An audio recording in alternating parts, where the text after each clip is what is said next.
Բարև ընկերներ, ինչպե՞ս եք, ինչպես եւ խոստացել էի, այսօր հետաքրքիր բացահայտում է լինելու։ Շնորհակալ եմ աջակցության եւ վստահության համար։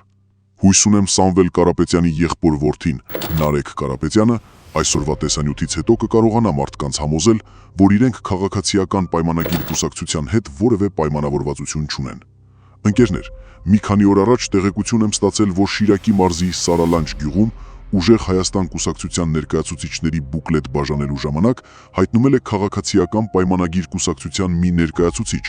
ով նաև Արթիկի համայնքապետարանի հոակներից մեկի տնօրեն Ոմն Ցոլակն է, սկսել է հայհոյել բուկլետ բաժանող աղջիկներին, ապա բուկլետները պատռել եւ շպրտել է այդ աղջիկների վրա։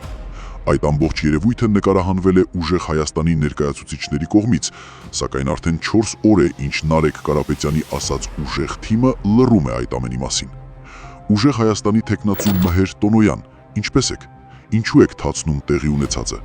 Չլինի չեք կիսում ձեր քաղաքական թիմի մոտեցումները, թե վերևից հրաման եք ստացել, կամ ավելի վատ բան ասեմ, ցանկանում եք լավություն անել ՔՊ-ին։ Նարեկ Կարապետյան, դուք ինչպե՞ս եք, ինչու եք լռում։ Դրանով իմ մոտ տպավորություն եք ստեղծում, որ դուք ընդամենը հասարակ քաղաքացիներին եք վատություն անում։ Ես վաղուց էի հասկացել, որ դուք լռելու հետ սեր ունեք, բայց կարծում էի, որ դուք այս անգամ չեք լռելու։ Դուք այլևս ուժեղ չեք եւ իրավունք չունեք որևէ ձեր հորինած բաները փաթաթել մեր վզին։ Ընկերներ, հորդորում եմ այս ուժին որևէ քվեջ տալ, քանի որ նրանք ազնիվ չեն ձեր հետ։ Հաղթարշավը այս էր, պարոն Նարեկ, թե դուք այնքան թքած ունեք հանրության վրա, որ միայն ձեզ թելադրված իրականության մեջ եք փորձում ապրել։ Ազգային անվտանգության ծառայության աշխատակիցներ, ստացել եմ տեղեկություն, որ Ուժեղ Հայաստանի ինքնահռչակ վարչապետ Սամվել Կարապետյանի ուժը ընտրություններից հետո պատրաստվում է բախումներ հրահրել Երևանի սրտում, քանի որ հստակ գիտակցում է, որ իրանց ստեղծած եւ փողով գեներացված քաղաքական կապիտալը ընդամենը փուչիկ է։ Ընկերներ, խոստացել էի, որ լինելու եմ կտրուկ եւ անկողմնական, հետեւաբար եթե Տաշիրի Սամոյի թիմից որևէ մեկը փորձի իր մտքերի գոհարները շահ տալ մեկնաբանության մեջ,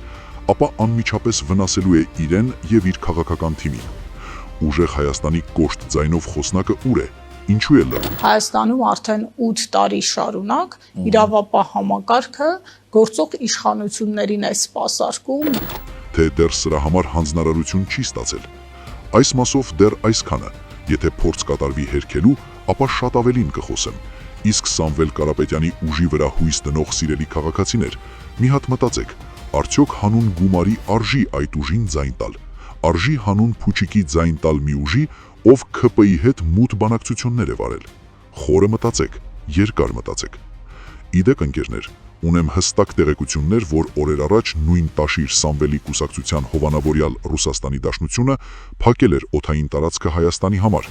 այսինքն 2 օր շարունակ Հայաստանից Ռուսաստան չվերթները փակ են եղել, ինչպես լինում է Լարսի հետ կապված։ Հիմա ուզում եմ հռոտորական հարց ուղղել բոլորին, բա բարեկամը քաղաքական հայացքի համար վնաս կտա իր բարեկամին։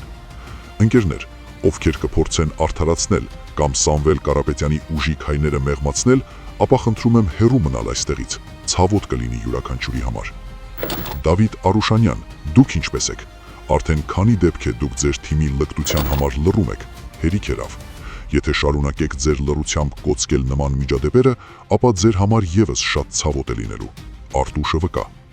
Ընկերներ, Շիրակի մարզի մասին այս շաբաթ այսքանը։ Վաղվանից կխոսեմ ՉՕՓ-ի անհավանական արկածների մասին, թե ինչպես է մարդկանց ապօրինաբար ազատում աշխատանքից, նաև Արմավիրում տիրող անօրինականությունների մասին։ Հարգանքներս, ձեր Հայը։